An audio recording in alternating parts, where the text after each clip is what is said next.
Individual Living Options. Hello, my name is Alicia and I'm from the Housing Hub team here at the Summer Foundation. Many people with disability need a lot of support to live independently in the community, but don't want to live in a group home with others. Individual Living Options, or ILO, are different ways people can do this. ILOs are not a one-size-fits-all. They are tailored to each person.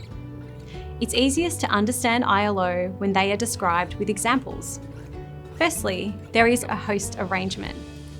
Another person, a couple or family, welcomes a person with disability into their home and provides some support. The host receives funding from the person's NDIS plan to do that. Secondly, it's possible for a person with a disability to share their home with a supportive housemate. The housemate provides some support at agreed times and pays less rent. In both of these examples, people may also have daily help from support workers or family members, a friendly neighbour, or other supports that help them live their life. This is all organised as part of an ILO arrangement. A good way to understand an ILO is to think about other systems. For example, foster carers are given financial help in exchange for the home, care, support, and stability they provide a child. In aged care, an older person might share their home with a student who provides them with support in exchange for a reduced rent. ILOs can be similar to these examples. What other types of arrangements are there? Living together. This is about an NDIS participant living with someone.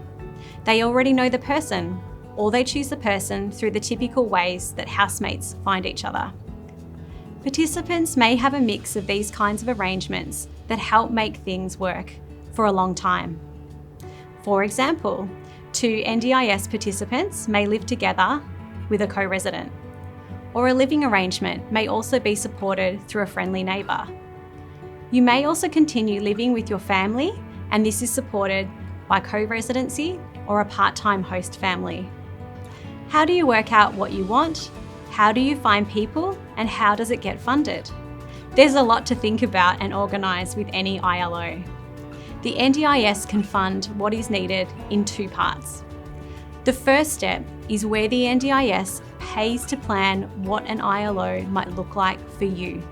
This is called Individualised Living Options, Exploration and Design. This information is then used to prepare something called an ILO service proposal for the NDIS. This is where your living arrangement is described and a quote is prepared. The NDIS makes a decision based on the reasonable and necessary criteria it uses for all decisions. It is important to think about the reasonable and necessary criteria back in the exploration stage. You can ask the ILO team for the service proposal. Email this team at ilo@ndis.gov.au. The final step is to have the funding to make your plan happen.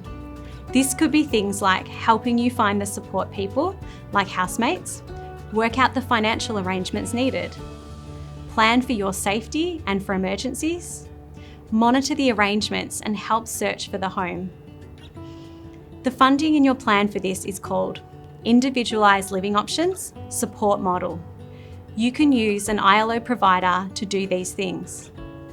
You could also search for a support coordinator to help with exploration and design. ILOs are still very new.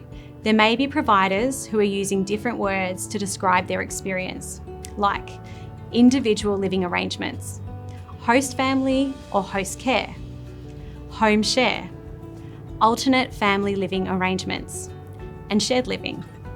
These words could also help you find providers.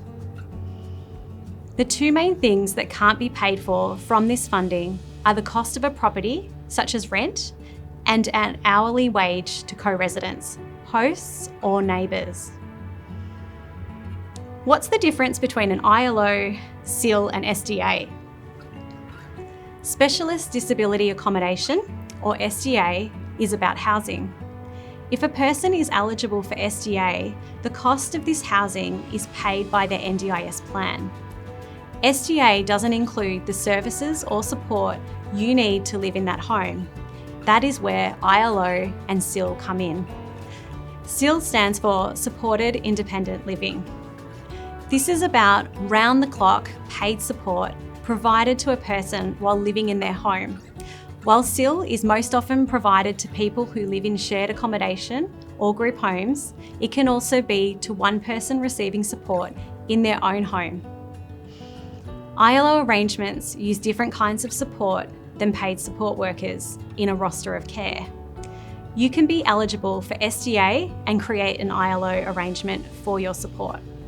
Other chapters go into much more detail about SDA and SIL. What can you do next? Make sure you have a goal in your NDIS plan. You can do this in the next video called NDIS Housing Goal Writing. Include written and verbal information about exploring individual living options at your NDIS planning meeting. You, your planner or local area coordinator can contact the ILO team at email ilo@ndis.gov.au and ask questions. They are a very responsive team. If you are interested in ILO, go to your notes section at the end of your workbook, write your thoughts here. An organisation in Western Australia called WA Individualised Services has a great planning booklet called My Life, Your Life, Our Life. We have provided a link to this. Join us in the next chapter where we will talk about NDIS housing goal writing.